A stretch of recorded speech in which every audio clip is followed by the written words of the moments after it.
నియోజకవర్గానికి ఈ మెంబర్షిప్ కార్యక్రమంలో భాగంగా ఇన్ఛార్జ్ గా విచ్చేసిన కార్పొరేషన్ మాజీ అధ్యక్షులు శ్రీ గజ్జల నాగేష్ గారు, గౌరవనీయులైన మాజీ కార్పొరేటర్లు శ్రీమతి శిరీష బాబురావు గారు, శ్రీ ముదం నరసింహ యాదవ్ గారు, శ్రీ ఆవుల రవీంద్రారెడ్డి గారు, పండాల సతీష్ గౌడ్ గారు, శ్రీ తూము శ్రావణ్ కుమార్ గారు, మాందాడి శ్రీనివాసరావు గారు, జూపల్లి సత్యనారాయణరావు గారు, శ్రీమతి సబీహా గౌసుద్దీన్ గారు, శ్రీమతి మహేశ్వరి శ్రీహరి గారు, శ్రీమతి రోజాదేవి రంగారావు గారు, శ్రీ పగుడాల బాబురావు గారు, శ్రీ గొట్టిముక్కుల వెంగళరావు గారు, మాధవరం రంగారావు గారు, బాలాజీనగర్ డివిజన్ అధ్యక్షులు శ్రీ చామకూరి ప్రభాకర్ గౌడ్ గారు, బోయిన్పల్లి డివిజన్ అధ్యక్షులు ఇర్ఫాన్ గారు, ఫతేనగర్ డివిజన్ అధ్యక్షులు భిక్షపతి గారు, అట్లాగే మూసాపేట్ డివిజన్ అధ్యక్షులు అంబటి శ్రీనివాస్ గారు,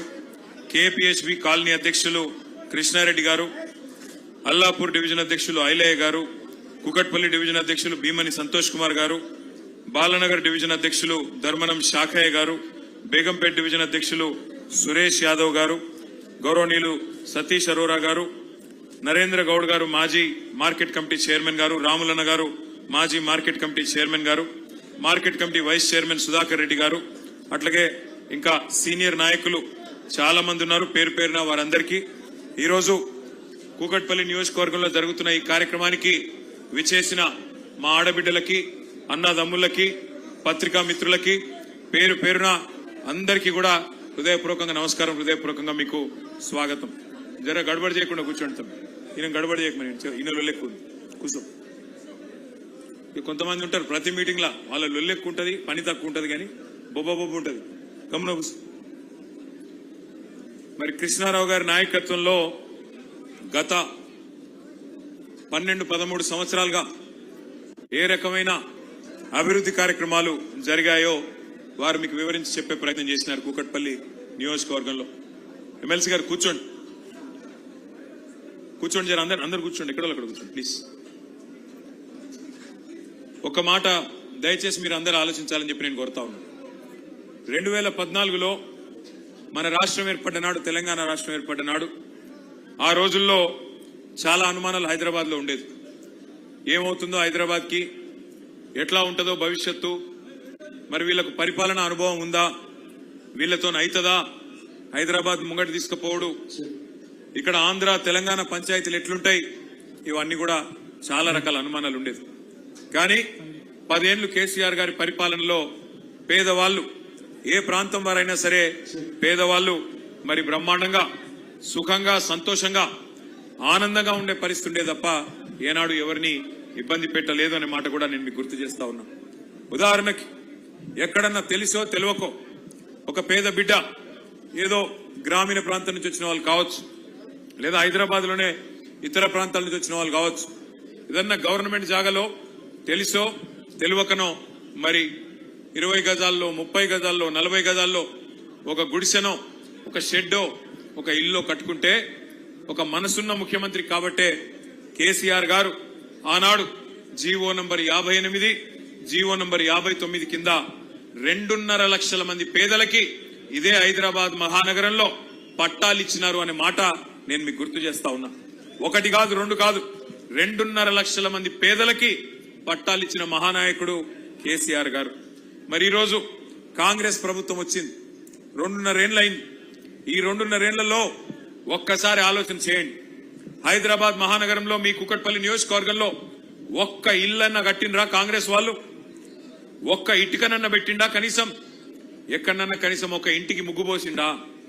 ఇందిరమ్మ రాజ్యం, ఇందిరమ్మ రాజ్యం, ప్రజాపాలన, ఇందిరమ్మ ఇండ్లు, ఇవన్నీ డైలాగులు. కానీ ఏం చేస్తున్నది ఇందిరమ్మ రాజ్యం?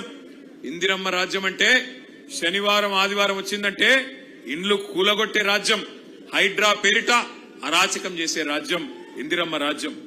గుర్తు తెచ్చుకోండి, ఎక్కడో కాదు, మీ కూకట్పల్లిలోనే మీ ఎమ్మెల్యే గారు పిలిస్తే నేను వచ్చినాను. బుచ్చమ్మ అని చెప్పి ఒక మహిళ, బుచ్చమ్మ ఒక మహిళ, పాపం ఆమె ఇంటి మీద నోటీస్ వేసినారు హైదరాబాద్, నీ ఇల్లు కూలగొడతామని చెప్పి. ఆమె సొంత ఇల్లు కూలిపోతుందనే బాధతోని వాళ్ళ బిడ్డ ఇంటికి పోయి బాలానగర్ లో ఆత్మహత్య చేసుకున్నది, ఉరిపోసుకున్నది, భయంతోనే చచ్చిపోయింది.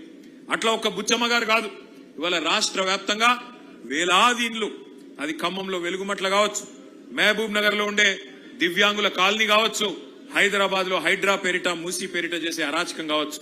కట్టిన ఇండ్లు ఒక్కటి కూడా లేదు హైదరాబాద్ లో, కానీ కూలగొట్టిన ఇండ్లు ఎన్నున్నాయంటే వేలాది ఇండ్లు. ఇవాళ గరీబోళ్ళ ఇండ్లు, గరీబోళ్ళ కొంపలు ఇష్టం వచ్చినట్టుగా ఈ 2.5 ఏళ్లలో కూలగొడుతున్న ఒక చెత్త ప్రభుత్వం, దుర్మార్గమైన ప్రభుత్వం కాంగ్రెస్ ప్రభుత్వం. నాకంటే బాగా మీకే తెలుసు, పెద్దలు కేసీఆర్ గారి నాయకత్వంలో ఆనాడు పేదవాళ్ళని కడుపులో పెట్టుకుని చూసుకునే ప్రయత్నం చేసినాం. మనకు కాంగ్రెస్ ప్రభుత్వం ఆనాడు దిగిపోయే నాడు మరి 200 రూపాయల పెన్షన్తో పేదలను వదిలిపెట్టిపోతే కేసీఆర్ గారి ప్రభుత్వం వచ్చిన తర్వాత, మన రాష్ట్రం వచ్చిన తర్వాత ఎంత చేసుకున్నాం పెన్షన్? మనం ఎంత పెంచుకున్నాం?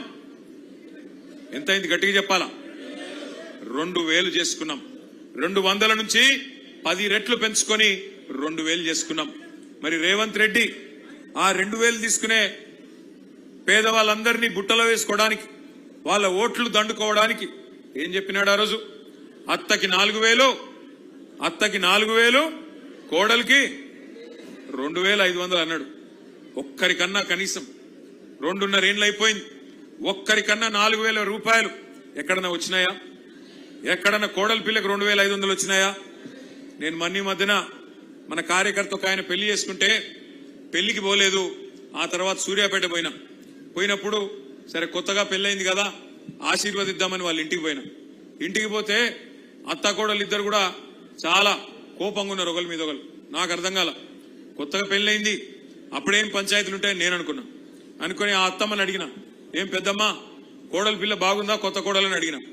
ఏం కోడలన్నా వస్తే 2500 తెస్తుంది అనుకున్నా, 2500 లేదు, ఏమీ లేదు, ఉత్త చేతులతో వచ్చిందని ఆమె అన్నది.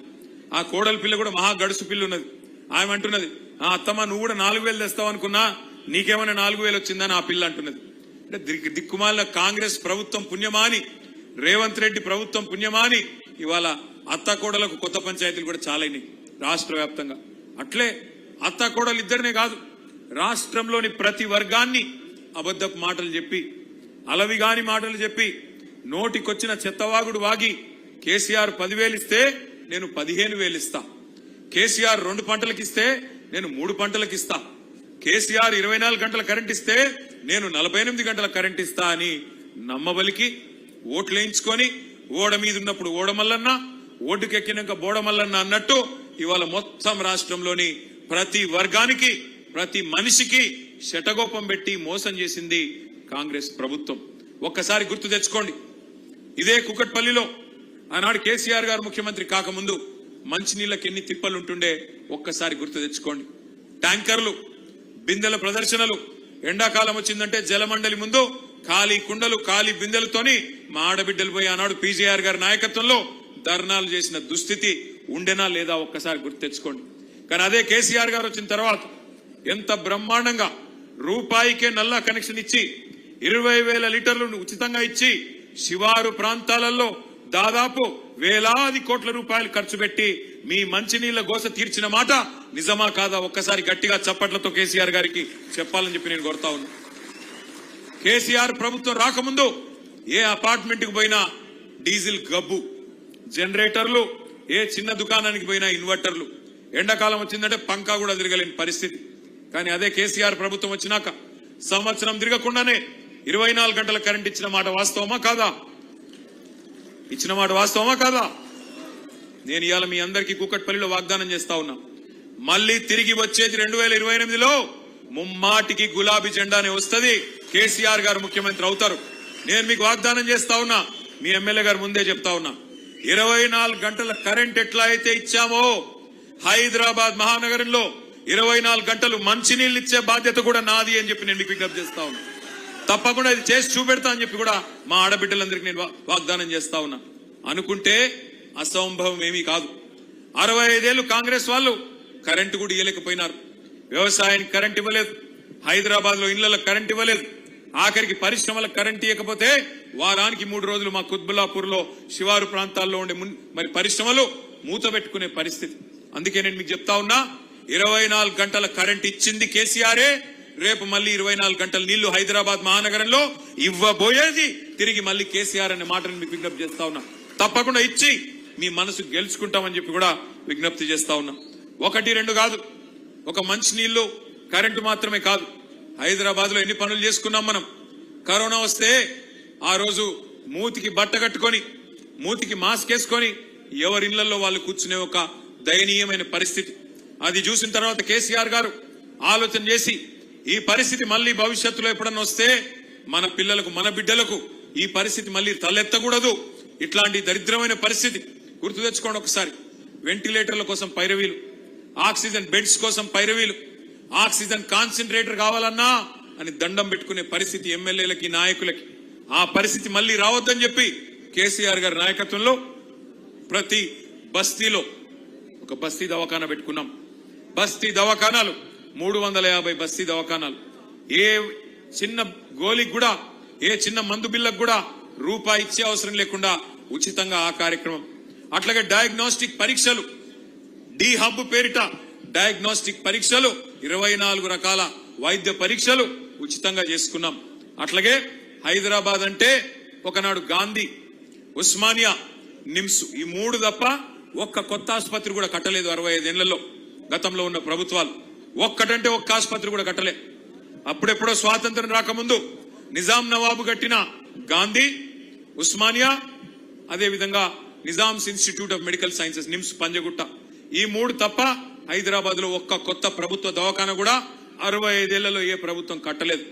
అదే మన నాయకుడు కేసీఆర్ గారు హైదరాబాద్ లోని పేద ప్రజల కోసం 1 కాదు 2 కాదు 4 TIMS hospital, Telangana institute of medical sciences, ఒక్కొక్కటి 1000 పడకల ఆసుపత్రి సనత్ నగర్ లో, ఎల్బీ నగర్ లో, అల్వాలలో, గచ్చిబౌలిలో, ఉత్తరం, పశ్చిమం, దక్షిణం, తూర్పు అన్ని వైపులా 4 వైపులా 4000 కొత్త పడకలు, అందులో 3వ వంతు ఐసీయూ, ఈ రకంగా ఏర్పాటు చేయడం జరిగింది. అట్లాగే ఉన్న నిమ్స్ హాస్పిటల్ ను కూడా ఇంకొక 2000 పడకలు పెంచి అక్కడ కూడా విస్తరణ చేసుకున్నాం. అంటే కొత్తగా కేసీఆర్ గారి ప్రభుత్వం వచ్చినాక, మన రాష్ట్రం వచ్చినాక పేద ప్రజల ఆరోగ్యం కోసం బ్రహ్మాండంగా మనం ఆనాడు కష్టపడి టిమ్స్ హాస్పిటల్ కడితే ఇక ముఖ్యమంత్రి గారు పోయి రిబ్బన్లు కట్ చేస్తా ఉన్నాడు. ఆయన జేబులో కత్తెర పెట్టుకొని తిరుగుతా ఉన్నాడు ముఖ్యమంత్రి గారు. పాపం జేబులో కత్తెర పెట్టుకొని తిరుగుతుంటే జేబు దొంగ అనుకునేరు. ఆయన జేబు దొంగ కాదు, గజ దొంగ. జేబు దొంగలు పాపం చిన్న చిన్న దొంగతనాలు చేస్తారు. ఈయన మామూలు దొంగ కాదు, దండుపాలెం బ్యాచ్ కు నాయకుడు. కాబట్టి ఆయన ఆ జేబులో కత్తెర పెట్టుకొని ఎక్కడ మనం కట్టిన ఫ్లైఓవర్ ఉంటే అక్కడ పోయి రిబ్బన్ కట్ చేస్తాడు. ఎక్కడ మనం కట్టిన బిల్డింగ్లు, టిమ్స్ హాస్పిటల్ లాంటి బిల్డింగ్లు ఉంటే వాటికి రిబ్బన్లు కట్ చేస్తాడు. మనం కట్టిన డబుల్ బెడ్రూమ్ ఇళ్లకు పోయి రిబ్బన్లు కట్ చేసి మేమే ఇచ్చినామని చెప్తున్నాడు. నేను ఈ వేదిక ద్వారా, కూకట్పల్లి వేదిక ద్వారా అడుగుతా ఉన్నా రేవంత్ రెడ్డి గారిని, అయ్యా రేవంత్ రెడ్డి గారు, ఇందిరమ్మ ఇండ్లు అన్నావు కదా, ఇందిరమ్మ ఇండ్లంటివి కదా, ఎస్సీ ఎస్టీలకు 6 లక్షలు ఇస్తా అన్నావు, మిగతా వాళ్ళందరికీ 5 లక్షలు ఇస్తా అన్నావు. హైదరాబాద్ మహానగరంలో ఒక్క ఇందిరమ్మ ఇల్లు నువ్వు కట్టినట్టు చూపెడితే, ఒక్క ఇందిరమ్మ ఇల్లు నువ్వు కట్టినట్టు చూపెడితే నేను శాశ్వతంగా రాజకీయ సన్యాసం తీసుకుంటా, దమ్ముందా రుజువు చేయని చెప్పి నేను వారిని ఇవాళ సవాల్ చేస్తా ఉన్నా. ఒక్క ఇల్లు హైదరాబాద్ మహానగరంలో ఒక్క ఇల్లు ఎక్కడన్నా కట్టినావా దమ్ముంటే చూపెట్టు. ఉన్న ఇల్లు కూలగొట్టడం తప్ప కొత్త ఇల్లు కట్టే తెలివి లేదు. కానీ చెప్పుకుంటాడు నేను గుంపు మేస్త్రిని అని. గుంపు మేస్త్రి అంటే కడతాడా కూలగొడతాడా అమ్మా నాకు తెలియక అడుగుతా. గుంపు మేస్త్రి అంటే కట్టాలా? వీడెక్కడ గుంపు మేస్త్రి? ఉన్న ఇల్లు కూలగొట్టేటోడు, ఉన్న కొంపలు పూసుకునేటోడు గుంపు మేస్త్రి ఎట్లయితాడు? ఆలోచించండి. ఇంకొక మాట కూడా మీరు గుర్తు చేసుకోవాలని కోరుతా ఉన్నా. హైదరాబాద్ లో ఎట్లా రియల్ ఎస్టేట్ పెరిగింది, ఎట్లా ప్రజల సంపద పెరిగింది, మధ్యతరగతి ప్రజలది ఒక్కసారి గుర్తు తెచ్చుకోండి. ఒకవైపు 1 లక్ష డబుల్ బెడ్రూమ్ ఇల్లు కట్టుకున్నాం కేసీఆర్ గారి నాయకత్వంలో. అట్లాగే కొత్తగా బ్రహ్మాండంగా లింక్ రోడ్లు, అట్లాగే ఫ్లైఓవర్లు, అండర్ పాసులు, కొత్త రహదారులు, కొత్త ఫ్లైఓవర్లు, ఇవన్నీ కూడా 1 కాదు 2 కాదు 42 కట్టుకున్నాం ఎస్ఆర్డిపి ప్రాజెక్ట్ కింద. మీ కూకట్పల్లి నియోజకవర్గంలోనే మీ ఎమ్మెల్యే మాధవరం కృష్ణారావు గారి విజ్ఞప్తి మేరకు జేఎన్టీయూ ఫ్లైఓవర్ కానీ, అట్లాగే బాలానగర్ ఫ్లైఓవర్ మన కుత్బుల్లాపూర్, కూకట్పల్లి ఇద్దరికి కూడా ఉపశమనం కలిగించే ప్రాంతం, ఎప్పటి నుంచో మీరు ఎదురు చూస్తున్న బాలానగర్ ఫ్లైఓవర్ గాని, అండర్ పాస్లు గాని, ఇవన్నీ కూడా నిర్మాణం చేసుకున్నాం. మంచినీళ్ల సమస్య పరిష్కారం చేసుకున్నాం, రహదారులు విస్తరించుకున్నాం, మెట్రో నిర్మాణం చేసుకున్నాం. చక్కగా అభివృద్ధి పదంలో ముందుకు తీసుకొని పోతా ఉంటే అప్పుడు మరి మన వాళ్ళు రియల్ ఎస్టేట్ చేసుకునే బిల్డర్లు గాని, చిన్న చిన్న ప్లాట్లు కొనుక్కునే మధ్య తరగతి ప్రజలు గాని అందరి సంపద పెరిగింది. మరి వాళ్ళు ఏం జరుగుతా ఉంది రియల్ ఎస్టేట్ లో? 2.5 ఏళ్లు దరిద్రం వచ్చి కూర్చున్నట్టు కాంగ్రెస్ వచ్చి నెత్తిన కూర్చున్నది. దేశం మొత్తం వదిలించుకున్నది కాంగ్రెస్ అనే దరిద్రాన్ని. దేశం మొత్తం ఏ రాష్ట్రంలో కాంగ్రెస్ ను దగ్గర తీసుకోవడానికి కూడా ఇష్టపడట్లేదు. పక్కనున్న ఆంధ్రప్రదేశ్ వాళ్ళు అయితే దాన్ని పాతి పెట్టినారు. కానీ మన రాష్ట్రంలో ఏమైందో ఏమో మన వాళ్ళకి. హైదరాబాద్ వాళ్ళు మీరు కరెక్ట్ గానే ఓట్లేసింది, మీరు నమ్మలేదు దొంగ కాంగ్రెస్ ను. కుకట్పల్లి వాళ్ళు అయితే అసలే నమ్మలేదు. 72,000 ఓట్ల మెజారిటీతో మీ ఎమ్మెల్యే గారికి 54% ఓట్లు ఇచ్చి రాష్ట్రంలోనే highest percentage of votes, highest majority మా తమ్ముడు వివేకానంద్కి వస్తే 85,000, మీకు హైయెస్ట్ పర్సెంటేజ్ వచ్చింది. ఎప్పుడు కృష్ణన్న పంచాయతీ పెట్టుకుంటాడు నాతో. వివేక్ హైయెస్ట్ మెజారిటీ అంటే అరే పర్సెంటేజ్ చూడన్నా నువ్వు అంటాడు. పర్సెంటేజ్ నీకే వచ్చింది కృష్ణన్న, ఫస్ట్ క్లాస్ లో పాస్ అయినావు, కంగ్రాట్స్ నీకు మీ కార్యకర్తలకు. మనమేమో ఆ పని చేసినాం, ప్రజల మనసు గెలుచుకున్నాం. వీళ్ళేమో దొంగ కార్డులు పట్టుకొని గ్యారంటీ కార్డులను పట్టుకొని పాపం ఊర్లలో పోయి అందరు కొంపలు ముంచింది. నేను చెప్పిన ఆ రోజే కేసీఆర్ గారు ₹1,00,000 ఆడపిల్ల పెళ్లికిచ్చి 15 లక్షల మంది పేదింటి ఆడబిడ్డల పెళ్లిళ్లు కళ్యాణ లక్ష్మి షాదీ ముబారక్ పేరు మీద చేయిస్తే ఈ దొంగ కాంగ్రెస్ వాళ్ళు వచ్చి లక్ష్యం సరిపోతుంది, తులం బంగారం ఇస్తామన్నారు. నేను ఆ రోజే చెప్పిన, తిరిగి చెప్పిన. పెద్ద ఆయన కేసీఆర్ గారు కూడా చెప్పినారు, మోసపోతే గోసపడతారు, బాధపడతారు, మోసపోకండి, అది మంచి పార్టీ కాదు కాంగ్రెస్ పార్టీ అని.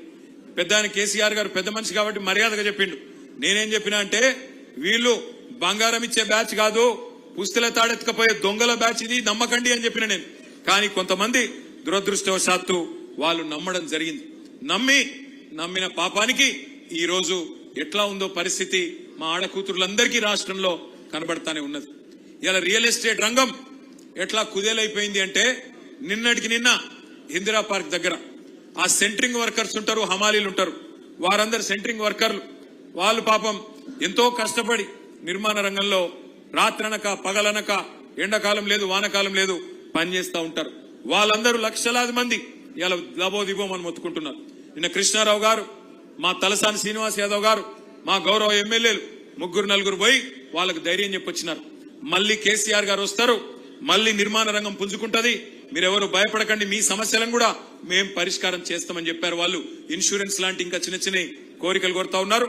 నేను సెంట్రింగ్ వర్కర్స్ కూడా చెప్తా ఉన్నా, అదే విధంగా గృహ నిర్మాణ రంగంలో పనిచేసే ప్రతి కార్మికుడికి నేను చెప్తా ఉన్నా, మీకు మళ్ళీ అండగా ఉండేది ఈ గులాబీ జెండానే, తప్పకుండా మిమ్మల్ని కడుపులో పెట్టుకొని కాపాడుకుంటామనే మాట కూడా నేను విజ్ఞప్తి చేస్తా ఉన్నా. ఇక ఈ రోజు మనం ఈ కార్యక్రమం పెట్టుకోవడానికి ప్రధానంగా 2-3 కారణాలు ఉన్నాయి. ఒకటి, మీ అందరికీ తెలుసు, మన పార్టీ అధినాయకత్వం కేసీఆర్ గారి నాయకత్వంలో ఒక నిర్ణయం తీసుకున్నది. కొత్తగా సభ్యత్వ నమోదు కార్యక్రమం చేయాలి, కొత్తగా మళ్ళీ కమిటీలు వేసుకోవాలి. ఎందుకంటే మీ కుకట్పల్లిలో గతంలో 9 డివిజన్లు ఉండేది, ఇప్పుడు 15-16 డివిజన్లు అయినాయి. 15-16 ఎన్ని ఇప్పుడు 15 డివిజన్లు అయినాయి. మరి ఆ 15 డివిజన్లకి చాకుల్లాంటి యువ నాయకుల్ని, కొత్త తరాన్ని, కొత్త రక్తాన్ని బ్రహ్మాండంగా మళ్ళీ అధ్యక్షులుగా పెట్టుకుని కొత్త కమిటీలు వేసుకుని ముందుకు పోవాల్సిన అవసరం ఉన్నది. సభ్యత్వ నమోదు కార్యక్రమం జూన్ మాసంలో మనం ప్రారంభించుకోబోతా ఉన్నాం. నేను ఒక్క మాట మాత్రం ఈ వేదిక ద్వారా ఇక్కడ ఉన్న నాయకులందరికీ చెప్తా ఉన్నా, మా మాజీ కార్పొరేటర్లందరికీ కూడా చెప్తా ఉన్నా, మాజీ కార్పొరేటర్లు నిజానికి కూకట్పల్లిలో చాలా అద్భుతంగా పనిచేసినారు. వారికి ఒకసారి గట్టిగా చప్పట్లు కొట్టాలని చెప్పుకుని నేను కోరుతా ఉన్నా.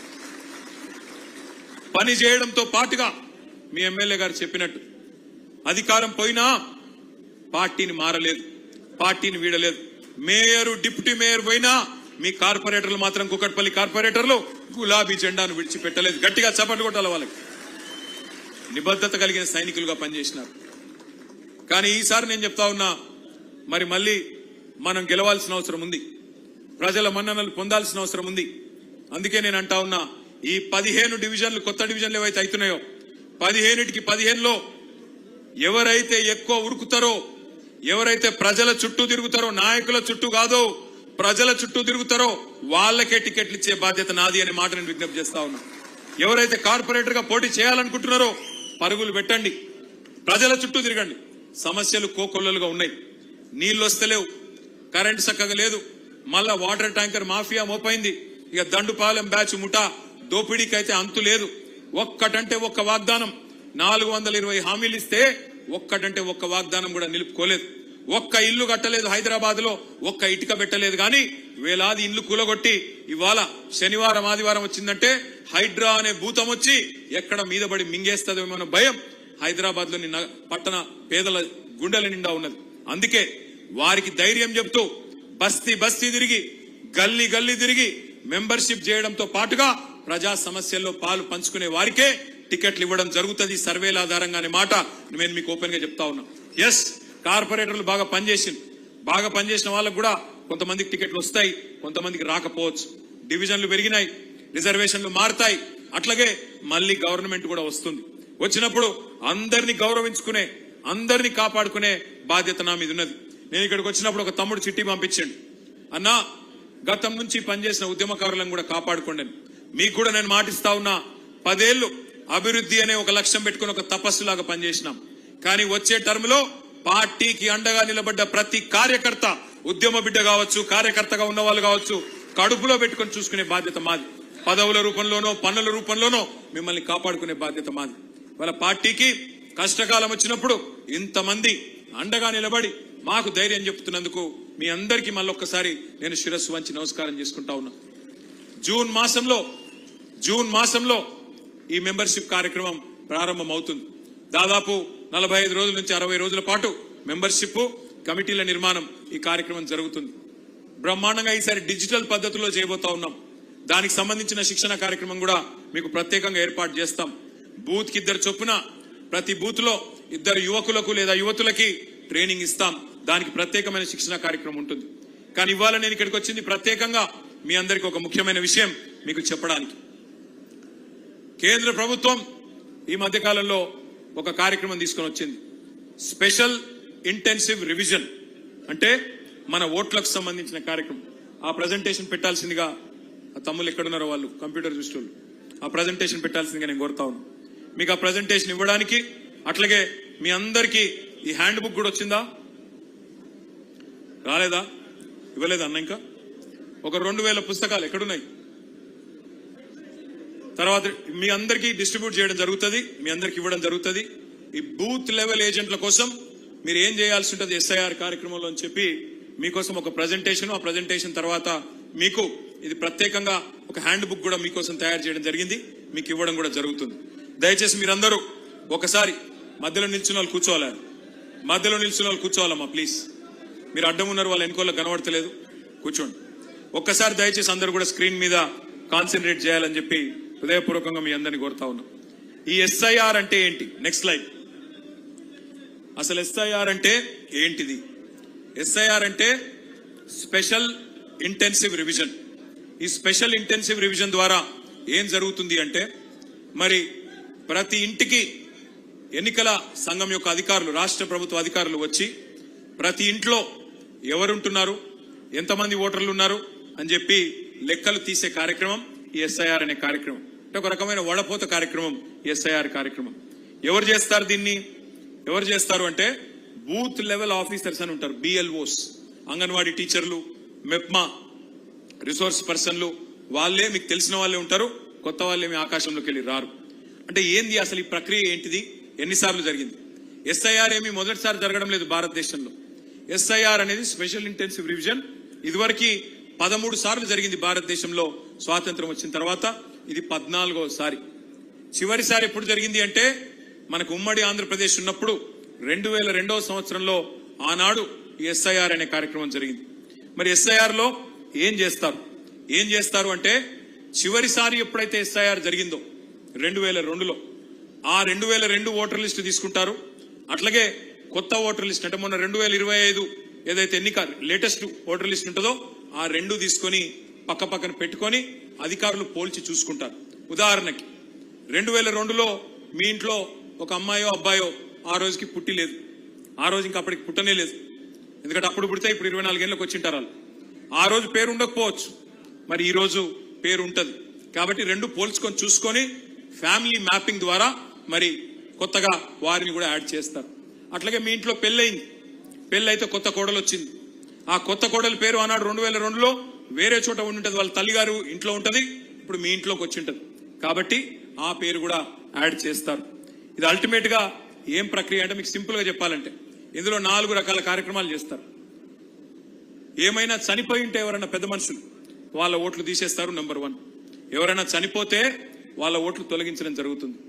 రెండవది, కొత్త ఓట్లు ఏమైనా రాయించాల్సి ఉంటే 18 ఏళ్ళు నిండింటే వాళ్ళ ఓట్లు రాస్తారు.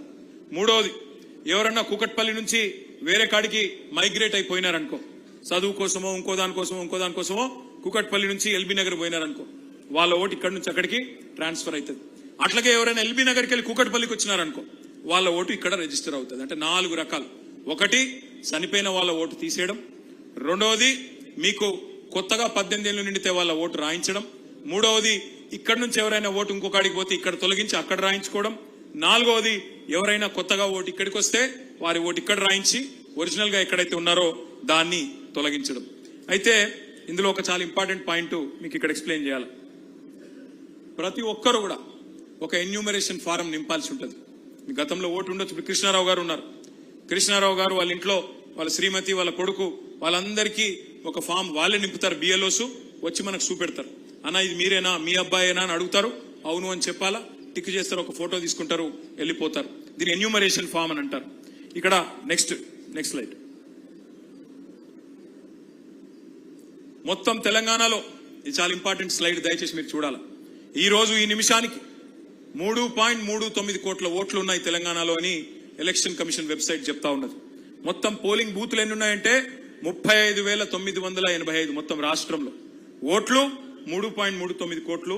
అట్లాగే పోలింగ్ బూతులు దగ్గర 36,000 పోలింగ్ బూతులు ఉన్నాయి. ఇందులో ఇప్పుడు జరుగుతున్నది ఏంటి అంటే ఆఫీసులలో ఎవరైతే బిఎల్ఓస్ ఉన్నారో వాళ్ళ ట్రైనింగ్ కార్యక్రమం నడుస్తున్నది. వాళ్ళు ఫ్యామిలీ మ్యాపింగ్ చేస్తా ఉన్నారు. మీ ఇంట్లో 2002 లిస్టు 2025 లిస్టు పట్టుకొని ఫ్యామిలీ మ్యాపింగ్ కార్యక్రమం ఇప్పుడు వాళ్ళ ఆఫీసులలో జరుగుతూ ఉంది. కానీ ఫీల్డ్ వెరిఫికేషన్ అంటే మీ ఇంటింటికి వచ్చే కార్యక్రమం ఎప్పుడు చాలు అవుతుందంటే జూన్ 25 నుంచి చాలు అవుతుంది. జూన్ 25 నుంచి జూలై 24 దాకా ఇంటింటికి వచ్చే కార్యక్రమం అధికారులు ఆ కార్యక్రమం జరుగుతుంది. ఇక్కడనే మరి మన పార్టీ తరఫున కూడా బూత్ లెవెల్ ఏజెంట్లను మనం అపాయింట్ చేసుకున్నాం. ఆ బూత్ లెవెల్ ఏజెంట్ల కార్యక్రమం, బూత్ లెవెల్ ఎవరెవరైతే ఏజెంట్స్ ఉన్నారో వారు కార్యక్రమం ఏంటి, వాళ్ళ పాత్ర ఏందో నేను మళ్ళీ చెప్తాను. జూన్ 25 చాలు అయి జూలై 24 దాకా ఈ కార్యక్రమం కొనసాగుతుంది. జూలై 24 నుంచి మీరు అభ్యంతరాలు చెప్పాల్సింది మరి 30 ఆగస్టు దాకా మీరు అభ్యంతరాలు చెప్పొచ్చు, అభ్యంతరాలు సమర్పించవచ్చు 30 ఆగస్టు దాకా. అంటే ఒక నెల రోజుల పాటు మీరు అబ్జెక్షన్ చెప్పొచ్చు. సార్ ఇది మీరు తప్పు చెప్పారు. అక్కడ ముసాయిదా 31 జూలై నాడు డ్రాఫ్ట్ ఓటర్ లిస్ట్ పబ్లిష్ చేస్తారు. ఏ డివిజన్ లో ఎన్నున్నాయి ఓట్లు, ఎంతమందిని లెక్కించినాము. 24th జూలై అయిపోయినాక మొత్తం ఫీల్డ్ ఇన్స్పెక్షన్ అయిపోయినాక వారం రోజుల్లో ఒక లిస్టు వాళ్ళు పబ్లిష్ చేస్తారు. చేసిన తర్వాత మనం 1 మంత్ పాటు అబ్జెక్షన్స్ చెప్పొచ్చు. 1 మంత్ లో అబ్జెక్షన్స్ 30th ఆగస్ట్ నుంచి 30 ఆగస్ట్ నుంచి 28 సెప్టెంబర్ దాకా నెల రోజుల్లో వారు అభ్యంతరాలు పరిష్కరించాలి. పరిష్కరించిన తర్వాత 1 అక్టోబర్ నాడు ఫైనల్ ఓటర్ లిస్టు మరి తయారైతుంది. ఇది చాలా ఇంపార్టెంట్. ఒక్కసారి మనసు పెట్టి అందరూ వినాలా. 25 జూన్ ప్రారంభమైతుంది, 24 జూలై దాకా కొనసాగుతుంది ఇంటింటికి వచ్చే కార్యక్రమం. 31 జూలై నాడు ముసాయిదా voter list, draft voter list publish అవుతుంది. మీరు 1 మంత్ పాటు అబ్జెక్షన్స్ చెప్పొచ్చు. 1 మంత్ తర్వాత వాళ్ళు ఒక నెల రోజుల పాటు మీరు చెప్పిన అభ్యంతరాల మీద వాళ్ళు సరి చేసుకోవాలా. చివరికి 1 అక్టోబర్ నాడు మొత్తం ఫైనల్ ఓటర్ లిస్టు పబ్లిష్ చేయడం జరుగుతుంది. ఇదే ఓటర్ లిస్టుతోని మనం హైదరాబాద్ కార్పొరేషన్ ఎన్నికలకు పోబోతా ఉన్నాం. కాబట్టి ఎవరెవరైతే కార్పొరేటర్ కావాలనుకుంటున్నారో, ఎవరెవరైతే కార్పొరేటర్లు ఇప్పుడు ఉన్నారో మాజీ కార్పొరేటర్లు, మీ మీద బాధ్యత ఎక్కువ ఉంటుంది. మీరు దయచేసి ఏ ఒక్క అర్హుడి ఓటు, ఏ ఒక్క నిజాయితీ పరుడైన ఓటు, ఉండాల్సిన వ్యక్తి ఓటు పోకుండా కాపాడుకునే బాధ్యత మీది అనే మాట నేను విజ్ఞప్తి చేస్తా ఉన్నా. ఎందుకంటే మనం చూస్తున్నాం బెంగాల్లో 95 లక్షల ఓట్లు పోయినాయి. అందులో 27 లక్షల మంది పోయి కోర్టులో కొట్లాడుతున్నారు. 27 లక్షల మంది కొట్లాడుతున్నారు కోర్టులో మాకు అన్యాయం జరిగింది అని. బీహార్లో 65 లక్షల ఓట్లు పోయినాయి, తొలగించారు. అందులో దాదాపు 10 లక్షల మంది కోర్టులో కొట్లాడుతూ ఉన్నారు. మరి మనం అప్రమత్తంగా ఉంటే, మనం హుషారుగా ఉంటే ముందే ఇట్లాంటి సమస్యలు రాకుండా కాపాడుకునే బాధ్యత మన మీదనే ఉంటది. Next slide. అయితే మనం ప్రతి పోలింగ్ బూత్ కి ఒక ఏజెంట్ని పెట్టుకున్నాం. మరి మీ దగ్గర ఎన్ని బూత్స్ ఉన్నాయి కృష్ణారావు గారు? 470 పోలింగ్ బూత్లు ఉంటే మీ దగ్గర ప్రతి బూత్ కి బూత్ లెవెల్ ఏజెంట్లను మనం ఇప్పటికే మనం సబ్మిట్ చేసుకున్నాం. మరి ఆ బూత్ లెవెల్ ఏజెంట్లు ఇక్కడ ఉన్నారని నేను అనుకుంటా ఉన్నారా? మీకు తెలుసా, ఐడియా ఉందా? ఒకసారి చేయలేవట్టండి అందరు. ఇదరే శుక్రియా ఆప్కా. మరి బూత్ లెవెల్ ఏజెంట్ల బాధ్యతలు ఏంటి? బూత్ లెవెల్ ఏజెంట్లు ఏం చేయాలి అంటే, మీరు చాలా ఇంపార్టెంట్. మీ కాన్స్టిట్యున్సీకి ఎమ్మెల్యే ఎట్లనో మీ బూత్ కు బిఎల్ఏ గట్ల అంత స్థాయిలో మీ బాధ్యత ఉంటుంది ఇప్పుడు ఎస్ఐఆర్ ప్రక్రియలో. మరి మీరు చేయాల్సిన పని ఏంటిది అంటే, ఒకటి ఆ ఎస్ఐఆర్ కార్యక్రమంలో ఎన్నికల అధికారులు అంటే ఎవరు? Booth level officer, anganwadi teacher కావచ్చు, అక్కడ ఉండే ప్రభుత్వ టీచర్ కావచ్చు, వారితో కలిసి పనిచేయడం.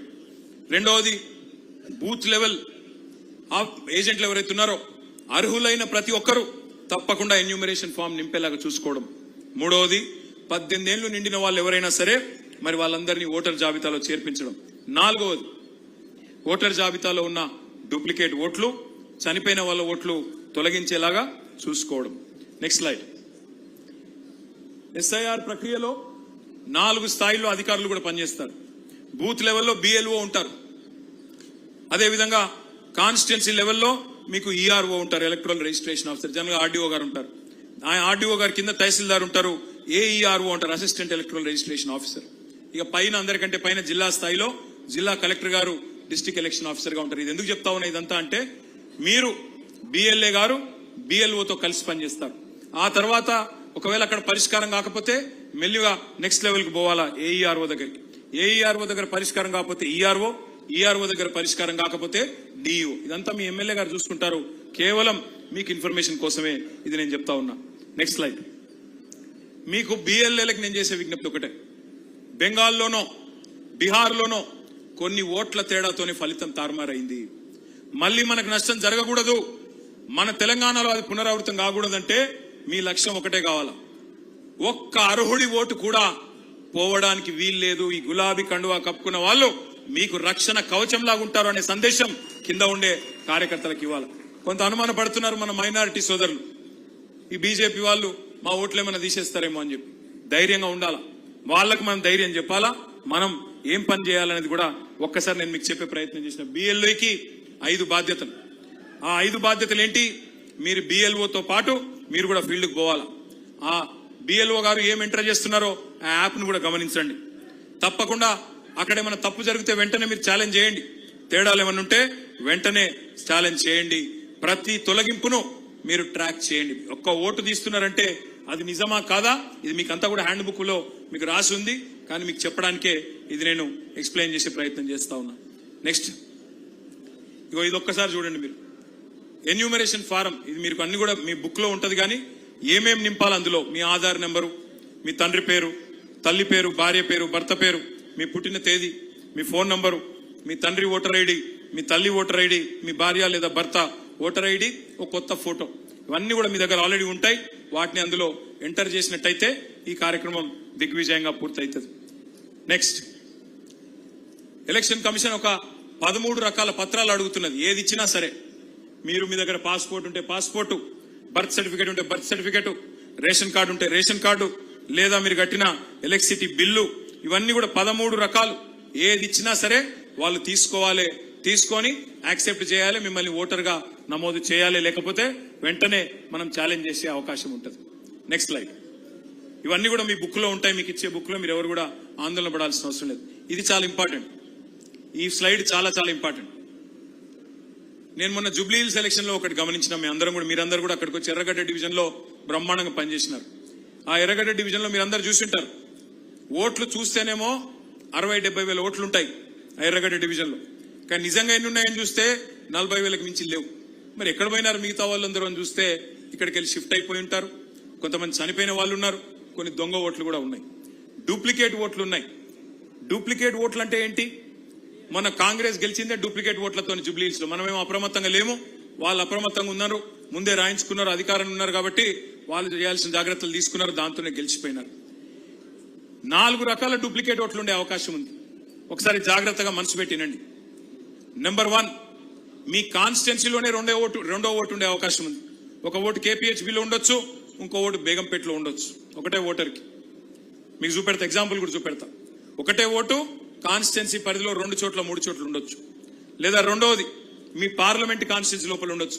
ఒక ఓటు కుకట్పల్లి ఉండొచ్చు, ఇంకో ఓటు కుత్బుల్లాపూర్లో ఉండొచ్చు. మూడవది ఒక ఓటు కుకట్పల్లిలో ఉండొచ్చు, ఇంకో ఓటు మా సిరిసిల్లలో గ్రామీణ ప్రాంతంలో ఉండొచ్చు. ఇక నాలుగోది ఒక ఓటు ఇక్కడ ఉండొచ్చు, రెండో ఓటు ఆంధ్రప్రదేశ్లో ఉండొచ్చు. ఇట్లా 4 రకాల డూప్లికేట్ ఓట్లుండే అవకాశం ఉన్నది. ఇది చాలా చాలా ఇంపార్టెంట్. ఎందుకంటే ఇప్పుడు ఈ ఎస్ఐఆర్ యొక్క ఉద్దేశం ఏంది? డూప్లికేట్ ఓట్లు లేకుండా ఒక మనిషికి ఒకటే ఓటు ఉండే విధంగా చూసుకోవడమే ఈ కార్యక్రమం యొక్క ఉద్దేశం. కానీ అందులో భాగంగా మరి ఎవరికి అన్యాయం కూడా జరగకుండా చూసుకోవాల్సిన బాధ్యత మన మీదనే ఉంది. ఈ లిస్టు మొత్తం నేను మీ కృష్ణారావు గారికి ఇస్తా. డూప్లికేట్ ఓట్ల లిస్టు కృష్ణారావు గారికి ముందే నేను ఇస్తాను. మన దగ్గర ఆల్రెడీ ఒక సాఫ్ట్వేర్ ఉంది. గతంలో ఓటర్ లిస్ట్ లో ఎన్ని డూప్లికేట్ ఓట్లు ఉన్నాయి దానికి సంబంధించిన లిస్టు కూడా మన దగ్గర ఉంది. ఒక ఎగ్జాంపుల్ మీకు చూపెడతాయి. Next slide. ఇది ఒక్కసారి జాగ్రత్తగా చూడండి మీరు. జూబ్లీహిల్స్ మొన్న జరిగిన ఎన్నిక ఇది. ఒక అమ్మాయి పేరు, నిజమైన నంబర్, ఇది నిజమైన పేరు. ఒక అమ్మాయి పేరు ఏ లావణ్య, భర్త పేరు ఏ శ్రీనివాస్. కానీ ఆమెకు దాదాపు 5 ఓట్లున్నాయి. 2 జూబ్లీహిల్స్లున్నాయి, ఒకటి ముషీరాబాద్, ఒకటి అంబర్పేట, ఒకటి ఖైరతాబాద్. ఒకటే పార్లమెంట్ పరిధిలో, సికింద్రాబాద్ పార్లమెంట్ పరిధిలో ఈ అమ్మాయికి 5 ఓట్లున్నాయి. అయితే ఇక్కడ ఒక చిన్న విషయం, అమ్మాయి ఖచ్చితంగా దొంగ ఓట్లని నేను అంటలేను. నిజంగా కూడా ఒక ఏ లావణ్య, ఏ శ్రీనివాస్, ఇంకో అమ్మాయి కూడా ఉండొచ్చు, నేను కాదంటలేను. కానీ ఆ వెరిఫికేషన్ చేయాల్సిన బాధ్యత మన మీదనే ఉంటది. ఎక్కడ నిజానికి అమ్మాయికి ఓటు ఉంది, ఈ లిస్టు మొత్తం మీకే ఇస్తా. మీకే అంటే మీ ఎమ్మెల్యే గారికి ఇస్తా. మీ ఎమ్మెల్యే గారు బూత్ల వారీగా మీకు ఇస్తారు. అప్పుడు ఏం చేయాలి మీరు? ఆ ఇంటికి పోయినప్పుడు ఆ లావణ్య గారు అక్కడే ఉంటుందా, లేకపోతే బేగంపేటలు ఉంటుందా, లేకపోతే కుత్బుల్లాపూర్లు ఉంటుందా, లేకపోతే సిరిసిల్లలు ఉంటుందా, లేకపోతే విజయవాడలు ఉంటుందా, ఎక్కడ ఉందో చూసుకొని వారిని అడగండి మీరు. అమ్మ మీ ఓటు ఇక్కడ రాయించుకుంటారా, అక్కడ రాయించుకుంటారా తెలుసుకోండి. ఏదో ఒక చోటనే ఓటు ఉండాలి, లేకపోతే నష్టం జరుగుతుంది అని చెప్పి వాళ్ళని బుదిరకిచ్చి, ఇదిగో ఇదన్నీ కూడా నిజమైన డేటా. ఇది నేను ఇట్లా తీపిస్తే మీరు నమ్మరు నేను చెప్పేది. ఇట్లా డూప్లికేట్ ఓట్లు ఎట్లున్నాయని లెక్క తీపిస్తే ఒక్కొక్క నియోజకవర్గంలో దగ్గర 30 నుంచి 40 వేల డూప్లికేట్ ఓట్లు ఉన్నాయి. వీటిని తీసేస్తేనే రేపటి రోజున కాంగ్రెస్ బీజేపీల డ్రామాలు సాగవు. మనం ఇంకా పెద్ద మెజారిటీతో గెలిచే అవకాశం ఉంటుంది. కాబట్టి మీరు తప్పకుండా దయచేసి అందరూ సిన్సియర్ గా ఈ లిస్టు చూడాలని చెప్పి నేను విజ్ఞప్తి చేస్తా ఉన్నా. ఇక నెక్స్ట్ స్లైడ్. మీకు ఇప్పుడే నేను చెప్పినాను, మరి పార్టీ పరంగా మీ అందరికీ ఒక బిఎల్ఏ హ్యాండ్ బుక్ మీకు అందజేయడం జరుగుతుంది. ఇప్పుడు నేను చెప్పిన అన్ని వివరాలు కూడా ఇందులో మీకు ఇవ్వడం జరుగుతుంది. మరి అట్లాగే మీకేమైనా అనుమానం ఉంటే మీరు వెంటనే మీ ఎమ్మెల్యే గారికి చెప్పొచ్చు. అన్న ఇక్కడికి ఈ సమస్య ఉంది అంటే ఆయన వెంటనే మన పార్టీ ఆఫీస్ని అలర్ట్ చేస్తారు.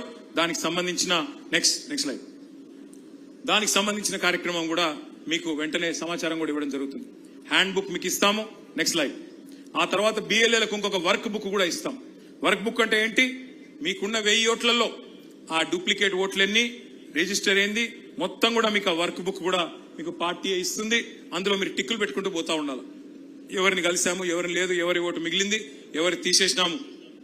బాధ్యత ఎక్కువ డివిజన్ నాయకుల మీదే ఉంటుంది. డివిజన్ నాయకులు, కార్పొరేటర్లు మీకేమైనా అనుమానాలు ఉంటే మళ్ళీ మీకోసం ప్రత్యేకంగా శిక్షణ కార్యక్రమం పెట్టమంటే కూడా పెడతాం. చివరి స్లైడ్. ఒక్కటే గుర్తుపెట్టుకోండి, నిజాయితీగా కొట్లాడే పార్టీలకి గుర్తుపెట్టుకోండి, ఇదే మన స్లోగన్ కావాలి. మీరు ఎన్ని పోలింగ్ బూత్లలో, ఎందుకంటే గెలుపు స్టార్ట్ అయ్యేది పోలింగ్ బూత్ నుంచే. మీరు మళ్ళీ ఎమ్మెల్యే గారు 72,000తో కాదు, ఈసారి 1,00,000 ఓట్లతో గెలవాలంటే బూత్ లెవెల్లో కరెక్ట్ గా వర్క్ జరిగితేనే, మీ బూత్ లో మంచి మెజారిటీ వస్తేనే, రేపు నిఖార్సైన ఓటు మిగిలితేనే మీరు మంచి మెజారిటీతో గెలిచే అవకాశం ఉంటుంది. కాబట్టి ఎస్ఐఆర్ ప్రక్రియ ఒకవైపు, అట్లాగే మెంబర్షిప్ కార్యక్రమం ఒకవైపు, రెండింటిని కూడా సీరియస్ గా తీసుకుందాం. చివరిగా నేను చెప్పేది ఒకటే ఒక మాట, ఏ పార్టీకైనా, ఏ నాయకుడికైనా గుండెకాయ లాంటిది ఆ పార్టీ యొక్క కార్యకర్తలు, ఆ పార్టీ యొక్క నాయకులు. మిమ్మల్ని ఈ కష్టకాలంలో ఇలా మీరు పార్టీని కాపాడుకుంటా ఉన్నారు. చాలా మంది పెద్ద పెద్ద నాయకులు పార్టీని వదిలిపెట్టి పోయారు. కానీ తెలంగాణలో ఒక సామెత ఉంది, కుండ పగిలితే పగిలింది కానీ కుక్క బుద్ధి తెలిసింది అని. ఎవరు మనవాళ్ళో, ఎవరు పగవాళ్ళో ఇలా పార్టీకి అర్థమైంది.